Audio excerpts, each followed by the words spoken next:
Hello everyone, welcome back to my channel. আশা করি তোমরা সবাই খুব ভালো আছো আর সুস্থ আছো। আজকে তোমরা যে ভিডিওটা দেখছো এটা হচ্ছে ভাইফোঁটার দুদিন পরের ভিডিও। আমাদের তো ভাইফোঁটার দুদিন পরেই চেন্নাইতে ফিরে যাওয়ার কথা ছিল, তবে মিস্টার চক্রবর্তীকে ডাক্তার দেখানোর পর ডক্টর কিন্তু সাজেস্ট করেন আরও বেশ কয়েকটা দিন রেস্টের জন্য। তো সেই কারণের জন্য আমরা কিন্তু আরও 15টা দিন কলকাতায় থেকে গেছিলাম। তো যেমনটা বলেছিলাম যে ভাইফোঁটার দিন আমি চলে আসব, তবে ভাইফোঁটার দিন জানো তো আসতে পারিনি। ভাইফোঁটার পরের দিনকে মিস্টার চক্রবর্তীকে ডাক্তার দেখিয়ে তারপরে কিন্তু এই বাড়িতে চলে এসেছি। আর এই বাড়িতে আসলে না, এই সকালবেলা ছাদে আসলে এত সুন্দর লাগে কি বলবো তোমাদেরকে।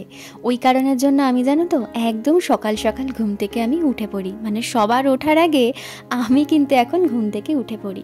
টুকটাক যা কাজকর্ম থাকে তো সেই কাজকর্মগুলো করে ছাদে কিন্তু বেশ কিছুটা টাইম আমি সময় কাটাই। তারপর একে একে বাবা তারপর মা ঘুম থেকে উঠে পড়ে, তাদের সবাইকে চা টা দিয়ে আর আমরা তিনজনে এই টাইমটা এত সুন্দর গল্প করে সময় কাটাতাম। বাবা মায়ের দুজনেরই পুরনো কথা, সংসারের কথা, কিভাবে স্ট্রাগল লাইফ, এগুলো সব আমাকে গল্প করে শোনায়। আর আমার এত ভালো লাগে, আমরা তিনজন এই টাইমটায় ভীষণ ভালো সময় কাটিয়েছি। আর মিস্টার চক্রবর্তীর অনেকটা রাত জেগে কাজ করতে হতো, তো সেই কারণের জন্য না সকালে মানে ওই সকালটা টাইম উঠতে পারতো না। ওর উঠতে উঠতে প্রায় 8:30 পৌনে 9টা বেজে যেত। তারপর ও আমাদের সাথে কিছুটা টাইম কাটাতো, তারপর যে যার মতন কাজে চলে যেতাম। বাবাও সকালবেলা স্নান টান করে পুজো দিয়ে বেরাতো, আর সেই কারণের জন্য আমি সকালবেলা উঠে ঘরটা ঝাড় দিয়ে একেবারে ঘরটা মুছে দিতাম। কারণ বাবা বেরোনোর আগে কিছু না খেয়ে না বেরিয়ে যায়, যতক্ষণ না পুজো দেওয়া হবে ততক্ষণ বাবা কিছু খাবে না, শুধু চা ছাড়া।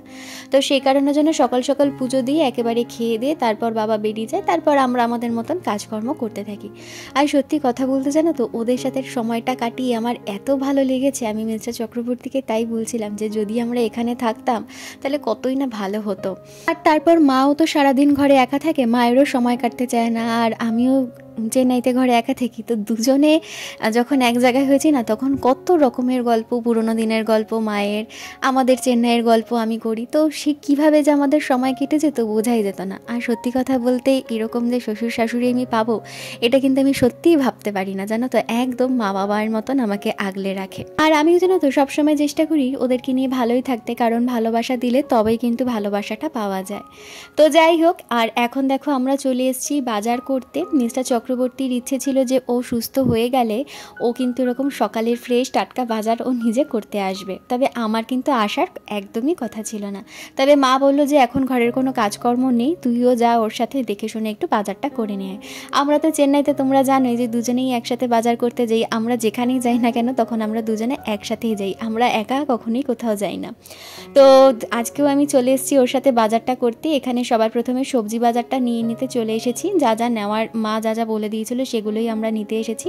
আর বলেছিল যে আমাদের পছন্দ মতন যদি যেই সবজিগুলো আমরা ওখানে পাই না, যেগুলো আমাদের খেতে ইচ্ছা করে, সেগুলো যাতে আমরা দেখে নিয়ে যাই। তো এখানে মেন আমরা যেগুলো ওখানে পাই না, মানে চেন্নাইতে যেগুলো পাই না, সেগুলোর মধ্যে হচ্ছে কচুর শাক, কচুর লতি, তারপরে কয়েক রকমের শাক, তো এগুলো তো আমরা পাই না। তারপর কুমড়ো ফুল, বক ফুল, এগুলো তো পাই না। তো আমাদেরকে বলেছিল যে যেগুলো পছন্দ হবে, মানে যেগুলো খেতে ইচ্ছা করবে সেগুলোই কিন্তু তোরা নিয়ে আসবি, কারণ কটা দিন পর আবার চলে যাব, আবার 5-6 মাস পরে আসবো। তো আমার বাড়ি থেকেও তাই হয় আর এই বাড়ি থেকেও তাই হয় যে আমরা যে জিনিসগুলো খেতে ভালোবাসি বা ওখানে যেগুলো পাই না সেগুলোই কিন্তু আমরা যখন বাড়িতে আসি সেগুলোই কিন্তু হয়। তো যাই হোক, বাজার তো হয়ে গেছে, সবজি টবজি নিয়ে লাস্টে ফেরার সময় একটুখানি চিকেন নিয়ে নিলাম। আজকে তো বাবা বাড়িতে নেই, বাবার আস্তে আস্তে রাত হবে, তো দুপুরবেলা আমাদের কিন্তু দুপুর বলো রাত বলো আমাদের চিকেন দিয়ে হয়ে যাবে। বাবা কিন্তু একদমই চিকেন খায় না। তো বাবার জন্য মাছ আছে, চিংড়ি মাছ করা আছে, তো বাবার রাত্রেবেলা ভাত খাবে, তো ওই চিংড়ি মাছটা দিয়ে কিন্তু বাবার হয়ে যাবে। তো আর কুমড়ো ফুল পেয়েছিলাম, কুমড়ো ফুল নিয়ে চলে এসেছি। আর বাড়িতে এসে সকালের খাবারটা খেয়ে আমি কিন্তু এখন চলে এসেছি এই যে জামা কাপড়গুলো, সমস্ত জামা কাপড়গুলো রোদে দেওয়ার জন্য। আসলে এখানে তো থাকা হয় না, এখানে থাকলে না হয় জামা কাপড়গুলো একটু নাড়াচাড়া পড়ে, ভালো ভালো শাড়ি ওর পাঞ্জাবিগুলো একটু নাড়াচাড়া পড়ে। তো যেহেতু থাকি না সেহেতু একদমই তো এগুলো নাড়াচাড়া পড়ে না। তাই যখন যখন আসি এই জামা কাপড়গুলো একটুখানি ছাদে গিয়ে রোদরে দিয়ে আসি, কারণ এগুলো খুবই ভালো ভালো শাড়ি। আমার বিয়ের লেহেঙ্গা, মানে বউ ভাতের লেহেঙ্গা বলো, তারপরে বিয়ের বেনারসি, এগুলো না আর ওই বিয়ের পারপাস ছাড়া আর পরাই হয়নি। সামনেই আবার বিয়ের অনুষ্ঠান আসছে, তবে আমি তো থাকতে পারবো না, আমি তো তার আগেই চলে যাচ্ছি চেন্নাইতে। মনটা একটু খারাপ লাগছে। কার বিয়ে সেটা অবশ্যই তোমাদেরকে পরে বলবো, কারণ সেই ভিডিওটাও তোমাদেরকে দেখাবো কার বিয়ে। তো তো সেই কারণের জন্য দেখো এখন এই জামা কাপড়গুলো সবটা নিয়ে চলে এসেছি ছাদে। আর মা ওদিকে বসেছে সবজি কাটতে, আমি এই জামা কাপড়গুলো রোদে দিয়ে তারপর নিচে যাব রান্নাবান্না করতে। রান্নাবান্না মানে আজকে বিশেষ কিছুই নেই, মিস্টার চক্রবর্তী বলেছে বেশি পদের কিচ্ছু রান্না করবে না, শুধু কুমড়ো ফুল এনেছি, কুমড়ো ফুল চচ্চড়ি করবো, চচ্চড়িটা খেতে নাকি খুব ভালোবাসে, আর একটু বেগুন দিয়ে নিম দিয়ে বেগুন দিয়ে হবে, আর তার সাথে হবে হচ্ছে মাংস, ব্যাস আর কিছু করতে হবে না। তো সেই মতনই বেশি রান্নাবান্না নেই, তো ওটাই বললাম মাকে যে তুমি একটুখানি কেটে দাও, আমি এগুলো রোদ্রে দিয়ে এসে আমি রান্নাটা করছি। তো আর আমাদের এই বাড়িতে না রান্নার যেহেতু কোনো বেরোনোর অফিস কাছারি যাওয়ার কোনো তাড়াহুড়ো নেই, তো সেই কারণের জন্য রান্নারও বিশেষ তাড়াহুড়ো নেই। তবে চেষ্টা করি কি 1:30 থেকে 2টোর মধ্যে কমপ্লিট করলে একদম খাওয়া দাওয়াটাও তাড়াতাড়ি হয়ে গিয়ে একটু রেস্ট নেওয়া যায়। আর আজকে আমার একটুখানি বেরোনোরও রয়েছে, তো সেটা কোথায় যাব অবশ্যই তোমরা ভিডিওর এন্ডটা না দেখলে বুঝতে পারবে না। তো সেই কারণের জন্য একটু তাড়াতাড়ি সমস্ত কিছু করছি। আর এখানে চলে এসেছি রোদ্রে দিতে, আর এই যে জামা কাপড়গুলো রোদ্রে দিচ্ছেন আর আমাদের পুরোনো দিনের কথাগুলো মনে পড়ে যাচ্ছে। মিস্টার চক্রবর্তী ছাদের সামনেটাতেই দাঁড়িয়ে আছে, আর ও দেখে দেখে গল্প করে বলছে যে দেখো দেখতে দেখতে কীভাবে যে 3টে বছর আমরা কাটিয়ে দিলাম মনেই হলো না। এটা কিন্তু একদমই সত্যি কথা, জানো তো, যে আমাদের বিয়ে হয়ে গেছে 3 বছর, আমাদের মনেই হয় না যে আমাদের 3 বছর হয়ে গেছে বিয়ে হয়েছে। মানে সব স্মৃতিগুলো মনে হয়, মানে মনে করলে মনে হয় এই তো কটা দিন আগেরই বিয়ে হলো, কটা দিন আগেই সমস্ত কিছু কমপ্লিট হলো, মনেই হয় না। আর সবথেকে বড় কথা কী বলো তো, ও আমার সাথে এতটা ক্লোজ বা আমি ওর সাথে এতটা ক্লোজ, মানে আমাদের হাজব্যান্ড ওয়াইফের থেকে না আমরা বন্ধু বেশি। তো সেই কারণের জন্য আমাদের আরোই বেশি মনে হয় না যে আমাদের বিয়ে হয়ে গেছে 3 বছর হয়ে গেছে। তো এরকম একটা ব্যাপার আর কি। তো যাই হোক, এখানে সব কি রোদে দিচ্ছিলাম আর এগুলোই ওর সাথে গল্প করছিলাম। আর এদিকে দেখো একটা একটা করে শাড়ির ভাঁজ খুলে কিন্তু আমি এভাবে রোদ্রে দিচ্ছিলাম, তারে সব কিছু মেলতে গেলে না তারটা ছিঁড়ে যাবে, ভারী ভারী শাড়ি। তো সেই কারণের জন্যই আমি এরকম নিচে একটা চাদর পেতে নিচে এই সমস্ত কিছু কিন্তু রোদে দিচ্ছি। আর আশা করি তোমরা দেখে বুঝতেই পারছো কি হাওয়া চলছে এইখানে। ওই টাইমটায় যদিও একটু হাওয়া চলছিল, কিন্তু আমাদের বাড়ির এই দিকটায় না ভীষণ হাওয়া চলে, কারণ পেছনটা তো পুরো ফাঁকা আর একদম পেছনেই হচ্ছে হাই রোড, তো প্রচণ্ড পরিমাণে হাওয়া চলে। আর এই শীতকাল তো আসছে, আমাদের রান্নাঘরের দিকে যে দরজাটা আছে না, দরজাটা একদম খোলা যায় না, প্রচণ্ড ঠান্ডা হাওয়া চলে। আর আমি যখন সকালবেলা উঠে ছাদে আসি না বা পেছনের দরজাটা খুলি, আমার কিন্তু ভীষণ ভালো লাগে। যদিও তখন অতটা ঠান্ডা ঠান্ডা পড়েনি, এখন যতটা পড়ে গেছে, তো আমার না ভীষণ ভালো লাগতো ছাদে আসতে। আমি ব্রাশ করতাম ছাদে দাঁড়িয়ে দাঁড়িয়ে, আমার ভীষণ ভালো লাগতো। তো যাই হোক, এখানে দেখো তোমাদের সাথে কথা বলতে বলতে আমার কিন্তু সবটাই রোদে দেওয়া হয়ে গেছে, এখন শুধু বাকি এই লেহেঙ্গাটা রোদে দেওয়া। আর এই লেহেঙ্গাটা আমার এত ভারী, আমি তো শুধু তাই ভাবছি যে নিজেদের কোনো মানে কারোর বিয়ের অনুষ্ঠান না আসলে এই লেহেঙ্গাটা তো পরাও যাবে না। তো সামনেই পেয়েছিলাম একটা অনুষ্ঠান আমার মামার বাড়ির দিক থেকে, তো সেখানে তো যাওয়া হবে না, ভেবেছিলাম এই লেহেঙ্গাটা পরবো, তবে আর হবে না।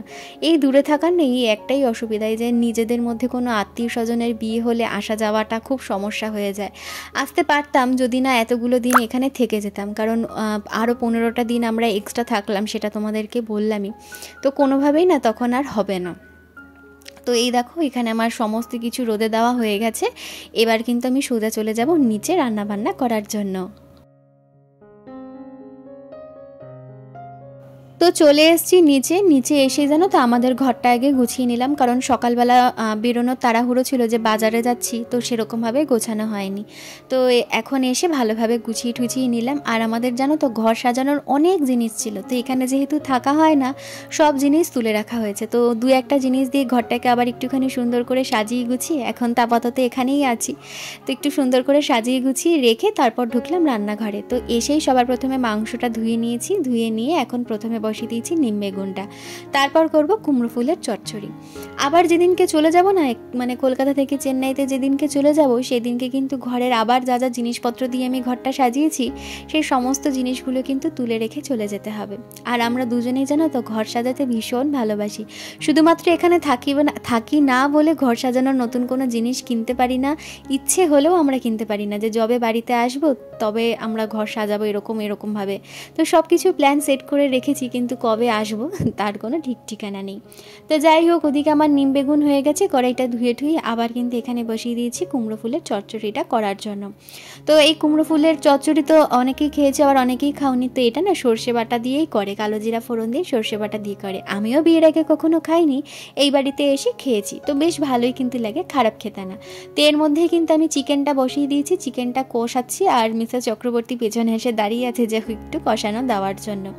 আর সকালবেলায় যেহেতু আমার সমস্ত কাজবাজ হয়ে গেছিলো, তো শুধুমাত্র বাকি ছিল এই রান্নাঘরটা পরিষ্কার করে রান্নাঘরের সামনের জায়গাটা আর একবার ঝাড় দিয়ে মুছে নেওয়া। তো সেটাই করে আমিও স্নান টান করে চলে এসেছি। আর এর মধ্যেই দেখলাম মা কিন্তু সবার জন্য ভাত বাড়তে বসে পড়েছে। মাকে আমি শুধু এটাই বলি, আমি সব কিছু করে দেবো, থালা ঠালা সব এগিয়ে দেবো, তুমি শুধু ভাতটা বেড়ে দেবে। তো মা এখন সেটাই করেছে, সবাইকে দিয়ে দিয়েছে খেতে। আমরা তিনজনেই বসে পড়েছিলাম একসাথে খেতে। আর খেয়ে দিয়ে আমি কিন্তু বেরিয়ে পড়েছিলাম আমার বন্ধুদের সাথে দেখা করার জন্য। মিশ্রা চক্রবর্তীকেও বলেছিলাম আসার জন্য, তবে ও একদমই আসতে চাইলো না। বলল, তোমরা 4টে মেয়ে বন্ধু দেখা করছো, আমি মাঝখানে কি করব, তাই তোমরা তোমাদের মতন দেখা করে আসো, আমাকে ফোন করো, টাইম মতন আমি গিয়ে নিয়ে আসবো। তো সেই কারণের জন্য বেরিয়ে পড়েছি আজকে বন্ধুদের সাথে দেখা করবার জন্য। সেই দিন আমার এত আনন্দ হচ্ছিল কি বলবো তোমাদেরকে। একজনের সাথে 3 বছর পর দেখা হলো, আর একজনের সাথে 5 বছর পর দেখা হবে। মানে যার বাড়িতে যাচ্ছি তার নাম হচ্ছে অন্তরা, ওর সাথে দেখা হয় না প্রায় 5 বছর হয়ে গেছে। আর বর্ষাকে তো তোমরা অনেকেই চেনো, পুজোর সময় ওর সাথে ঠাকুর দেখতে বেরিয়েছিলাম, তো ওর সাথে যখনই আমি আসি তখনই দেখা হয়। আর এই যে যাকে দেখছো বেগুনি চুড়িদার পরা, ওর নাম হচ্ছে অন্বেষা, ওর সাথে দেখা হয় না প্রায় 3 বছর। সেই বিয়ের সময় দেখা হয়েছিল, তারপর থেকে আর কিন্তু দেখা হয়নি। তো আবার এতদিন পর সবার সাথে দেখা হচ্ছে, বুঝতেই পারছো কতটা ভালো লাগছে, কতটা এক্সাইটমেন্ট।